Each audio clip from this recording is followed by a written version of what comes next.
Hit the brakes. You're listening to Fix My Carcast, hosted by Bear Claw Billy. You're listening to episode 37. We got comedian and musician Keith Hebert joining us later in the show. But first, housekeeping. This is the show where you pick what I say and how I say it. Pick a topic or prompt by donating to the GoFundMe and vote on the gimmick by joining my Patreon for just $1 a month. Join at the $5 or higher level and also get bonus episodes and behind-the-scenes footage. Links are down in the description. Also down there, merch. Get yourself some merch. I like when you buy merch. I get money for that merch. Not much, though. We have a donation of $25 this week from David, who also sponsored last week's episode. Thank you again, David. Remember, when you donate, the higher your donation, the more enthusiasm and passion I put into your topic. The total is currently $1,050. Have I mentioned that the podcast ends when we hit 3,000? That's right, no more podcast. Tell your friends that are sick of me plugging it all the time that they can end it with money. We have no new patrons this week. What are you going to do? Actually, I'll tell you what you can do. You're going to join. If you already have, tell a friend. Checking in on the best city in the world based on which city listened to the last episode the most. And we have another one of those pesky ties between Westbrook, Maine and Falmouth, Maine. Ties are broken by whichever city has listened to more episodes, which makes our winner Westbrook, Maine. Congratulations, Westbrook. Home of the Fightin' Wessies. Your sports teams are objectively the best sports teams in the world for 7 days. Now, last episode, I talked about tackiness while sneaking in 10 Weird Al Yankovic lyrics. You can see a video pointing out each hidden lyric over on my Patreon if you're a $5 member or higher. Oddly enough, one of them I misquoted terribly, though 5 words in a row, still accurate, so it counts. But I also accidentally quoted a lyric by pure coincidence. I caught it while editing the video. I threw it on the tally. So technically I got 11 lyrics in, but only 10 that I'm proud of. Also on the bonus episode, I talked about the difference between tackiness and campiness while I was at camp. It's a tacky joke and a campy episode. Check it out on Patreon for $5 buckaroonies.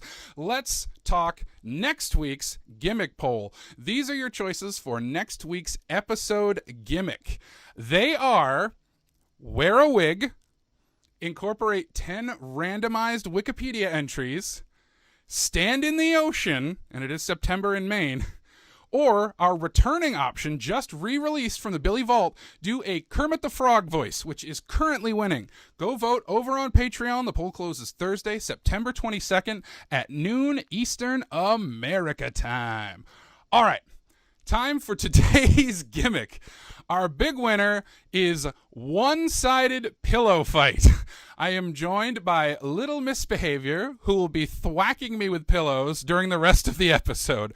And you can see video of every thwack over on Patreon, $5 or higher. Thank you, Little Misbehavior, for your contribution to true art. Pleasure. Oh boy, I'm so ready. The other gimmick options: pose for a caricature, blindfolded taste test, and interrupted by annoying questions, all go back in the Billy Vault for 6 weeks.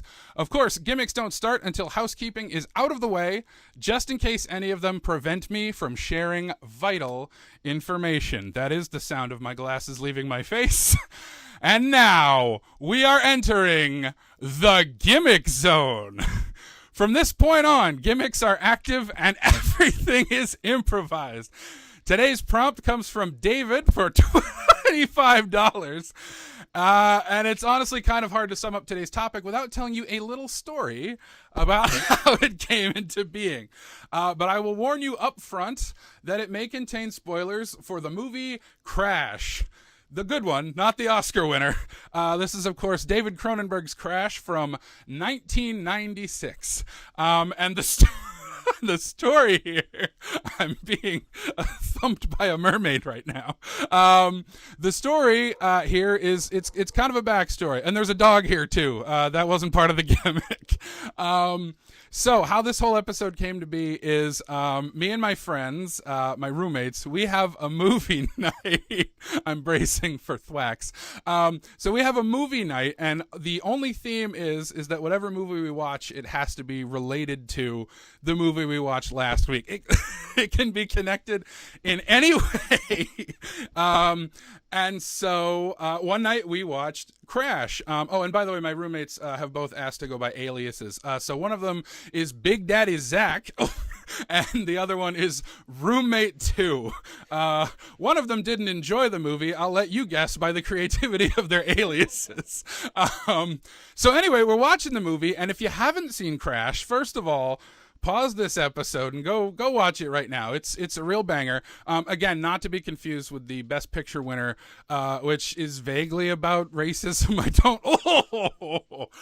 The message of the movie kind of hits you over the head if you get what I'm saying here. So the original Cronenberg Crash, 1996, based on a novel by J.G. Ballard, and it's the easiest premise in the world to explain. It is very simply people who are turned on by car crashes. People who derive sexual pleasure from car crashes. And so it is a movie that is like interesting but also funny. Like, you know, my roommates and I, we like to make jokes while we're watching movies, and so there's a lot of chit-chat during Crash, which I don't want to give away the plot too much. I had an itch on my back. Thank you, little misbehavior. I don't want to give away the plot too much. But, you know, it's basically this community of people who are aroused by car crashes. And so we're watching the movie, and, you know, it's a thought-provoking movie, and it makes you, you know, wonder things about it. And so one of the things we were discussing was like various ways to modify said fetish. I hear walking on the bed and I'm terrified. And so like one of the things that Big Daddy Zach said was, what do these guys think of bumper cars? Is that safe sex for them?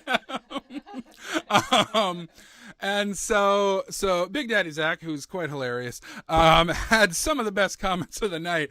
Another one of which was, and I couldn't get it out of my head, what do these characters think of the movie Transformers? Oh my goodness. Pillows are being inserted into my jammies. All right. Oof. Can't catch a break in this one. So, I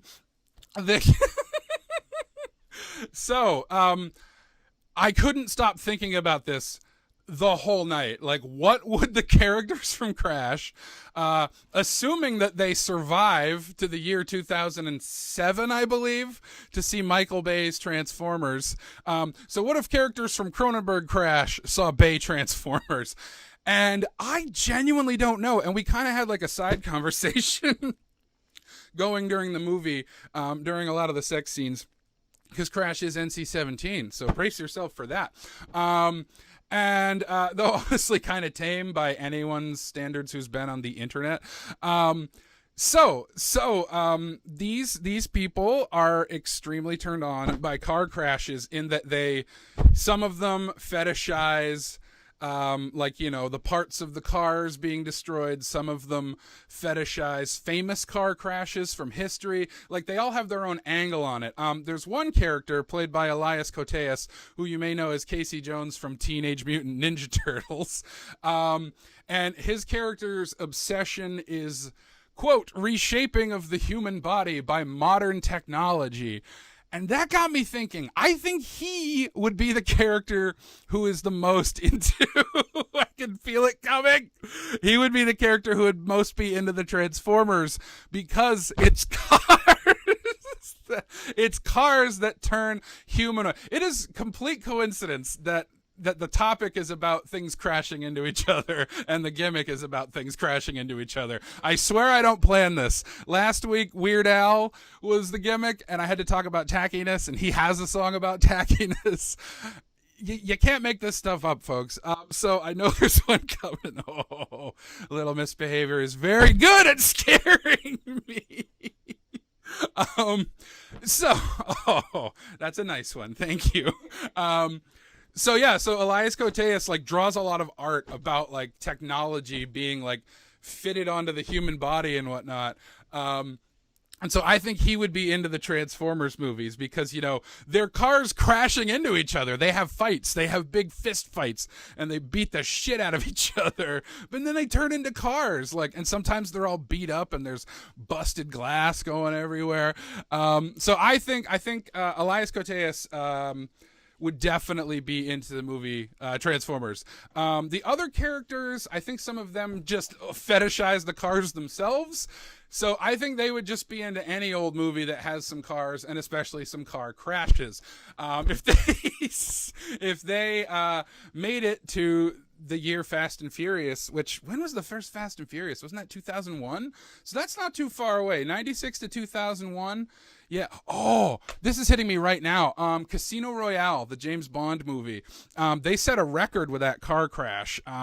When they filmed that movie, it was the most end-over-end car crash flips in a movie up to that point. So I can see I'm being armored with pillows now.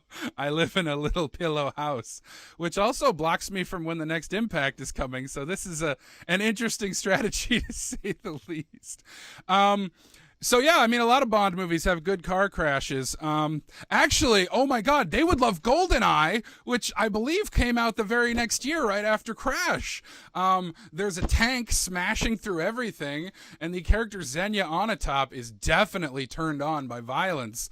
Every time she operates a gun, she breathes very heavy when she thinks James Bond is going to derail their train with a tank. So yeah, that just hit me just now. Oh man, yeah. That one got me good. So you're probably wondering what the hell is the topic of this episode, and it is in fact what characters from the movie Cronenberg Crash would be turned on by the Transformers movies. I just tweeted that out, and good old David saw it and was like, I will pay you $25 to talk about that on the next episode. So thank you, David. I love that anyone at any time can think of any idea for this episode, and I will come say it while I get hit with pillows. So we're watching Crash. Some of us liking it more than others. And I will take a quick detour to talk about Roger Ebert's review of the movie Crash, because I remember I was once an impressionable youth who wanted to one day experience true cinema. And I was starting to get really interested in David Cronenberg. I think I got there by way of The Matrix. Yes, that is exactly how I found out about David Cronenberg. I know most people's introduction to David Cronenberg is The Fly, which is a real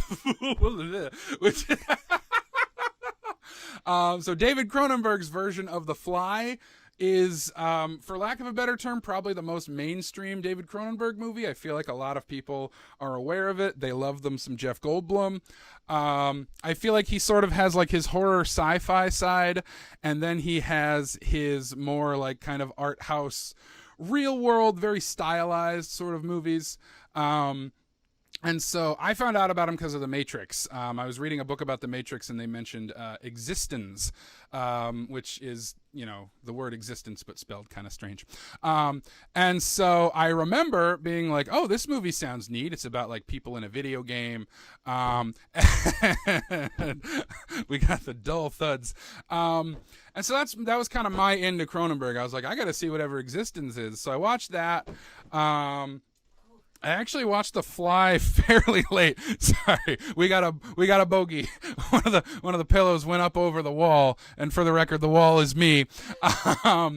So yeah, I watched Existence, and then I was like, I got to know more about this Crash guy, and that's when I heard, well, he has a movie about people who like to fucking car crashes, and I was like, I got to see this, and I saw it, and I loved it, and I was a little confused though about like, car crashes, really. And at the time, when I was a mere high schooler, I read Roger Ebert's review of Crash. Because, at the time, that was my way to find out if, movies were worth watching, what Roger Ebert thinks. And, all I'll say is this. Roger Ebert gave Cars 2 4 stars. So I'm kind of wondering if he's turned on by car crashes. But in Roger, we've gone from thuddy to stingy. So in Roger Ebert's review, of Cronenberg's Crash. And by the way, he gave Cronenberg's Crash 3.5 stars. He gave the 2000s Crash 4 stars. In it, he talks about how the reason I'm getting fish flogged, everybody. There's a little mermaid stuffy that's got some tail on her. Let me tell you what. So in Roger Ebert's review of David Cronenberg Crash, he mentions that it is a movie about a fetish that no one in the real world has, which I'm like, I wouldn't make that claim if you can't back it up. There may be some people who are, maybe after seeing this movie. But what I like is his idea is basically the movie works because you get to see sort of an exploration of fetishism and eroticism and pornography using something that no one, or maybe a small percentage of people, have a fetish for. Thereby you can watch the movie and self-insert, wink wink, your own fetish. So, when you see them drooling over panes of glass or getting upset that their favorite tape of a car crash is jammed, that's you. You can project yourself in with whatever thing you're into. If you're into potatoes and you can see them rubbing down windshields and go, I love a good baked potato. Or if you have a tape of Ore-Ida commercials, why have I chosen potatoes? Anyway, my movie Spud is coming out soon, where it's just a remake of Crash, but they're really into potatoes. But in a weird way, my struggling to talk about this is exactly why Crash works in the way that Roger Ebert was talking about, past tense, rest in peace, King. It's sort of like you do laugh, and I like that a lot of reviews of Crash do mention that you do kind of laugh at it, because it is sort of funny to see someone acting that way around something that maybe at first seems absurd, but then the movie kind of washes over you in a way that you're like, but I do act that way when, I start barking at something I like. So I like that it's sort of cinematic training not to yuck the yums of others, but with a yum that statistically almost nobody has. And if they do, they probably don't have it for very long. I feel like it's not a spoiler to say that a movie where people are aroused by car crashes, it doesn't go well for some of them. But I like how the movie explores all the different aspects of fetishism. I just got double pillowed. I like the way that it explores, the good and the bad and the wondering if maybe I shouldn't do this, and then the reckless, I don't care if I shouldn't do this. The movie gets gritty and dangerous, folks. But nevertheless, it is a really good exploration of that sort of thing. I'm checking the time here because,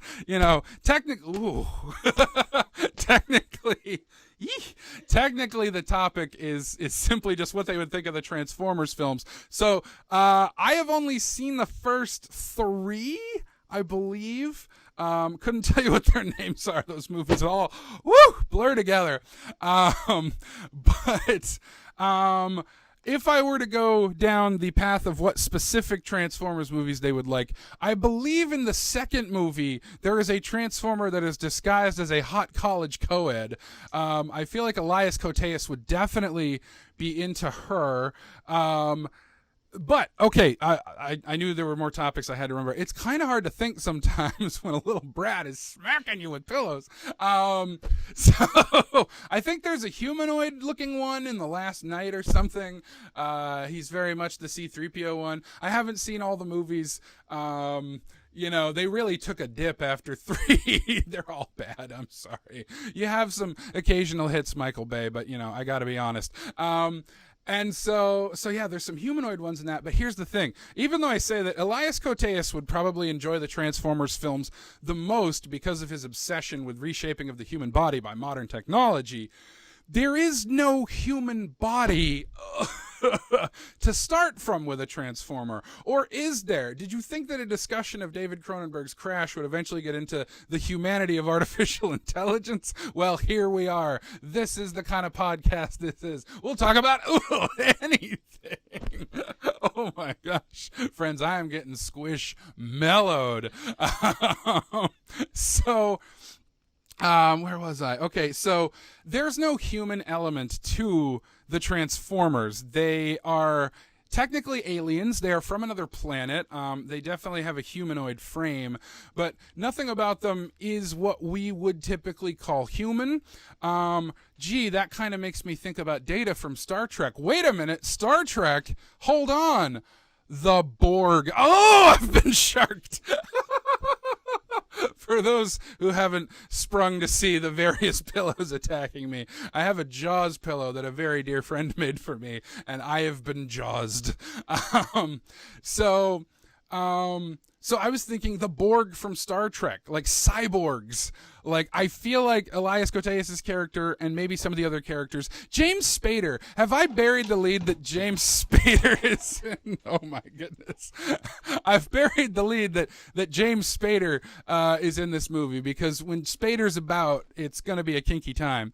No matter what it is. Even Mannequin. I could talk about Mannequin for a whole episode. David, get your wallet out. I'm ready to talk about Mannequin. But yeah, so I was thinking that like cyborgs would really, really be something for Elias Koteas' character. I did not bother to learn any character's name, though interestingly, James Spader's character is named James Ballard. And James Spader's name is also James, and also the author of the book that the movie is based on is also named James Ballard. Wow. Cool. That's so many layers of meta.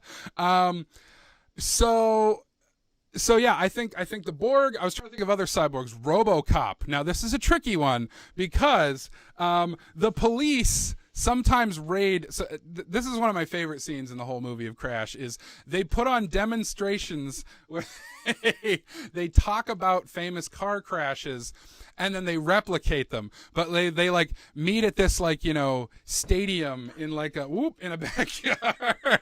Gotta watch the mic. It's okay. So they meet at like this little secret auditorium behind a building, and then like they crash cars into each other, and the whole audience just goes absolutely goofy for it.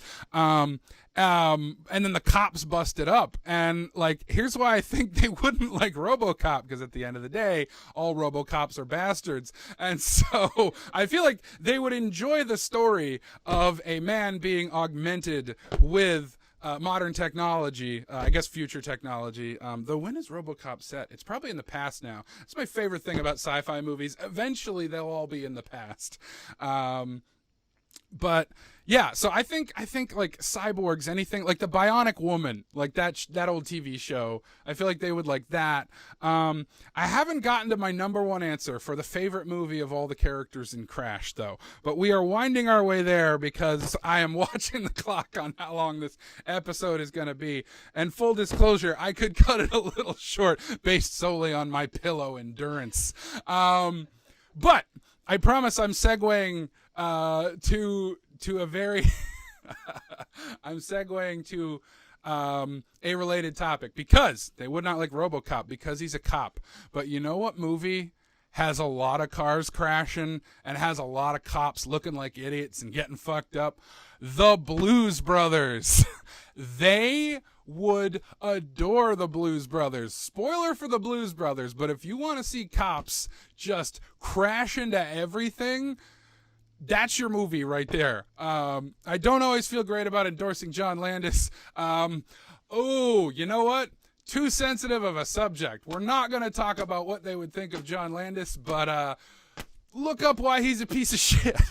But nevertheless, if we can separate the art from the artist, no, we can't. They will forever crash and fuse. They would love the Blues Brothers simply just for the car crash scene, which is epic, legendary, and I cannot think of off the top of my head any movie with more cars crashing, unless we are counting movies where the Earth is destroyed, and on a technicality, every car on Earth would be destroyed, which may be what the characters in Crash also still want, because there is an undercurrent of danger and knowing that they are not long for this world. So I guess that's really the challenge, is would the characters in Crash even make it to the release of Transformers in 2007? Oh my goodness.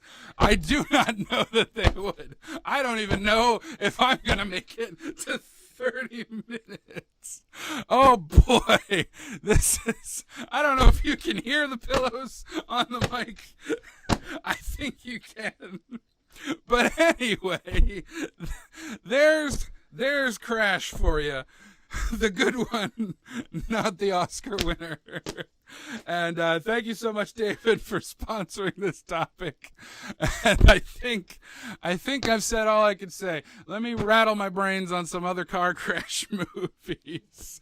You know what? Now's maybe a good time to say I haven't seen all the Fast and Furious movies. I did a fundraiser during the pandemic where I would watch all of them in a day if I made $1,000, and that didn't happen. But interestingly, I made $1,000 here on the podcast. You know what? I'm straining to fill time, so I'm going to make that offer right now. If we make it to $2,000 on the podcast, here is my offer. If we make it to $2,000, I will watch every Fast and Furious movie in a day. I will try to watch them all in a day, if there's even enough time in a day to do that now. I think at the time I offered it, there was, but there may not be now. But $2,000. If we get to $2,000, I will watch every Fast and Furious movie. I will cram them into a weekend. How does that sound? I don't know if I can get them all into a day. But you heard it here first, folks. For $2,000, I will watch a film series that Casey Jones from the Ninja Turtles can get a boner to. His character in Crash, not actually Elias Koteas. Nope. I'm not going to segue into what turns Elias Koteas on. But if you're listening, Elias, you know, let us know if you feel like it. If you feel like it. I mean, I'm sure you get the question all the time from being in Crash. All right, well, let's park this fucking car. As always, keep your hands at 10 and 2 o'clock. God damn it. Stop. We're done.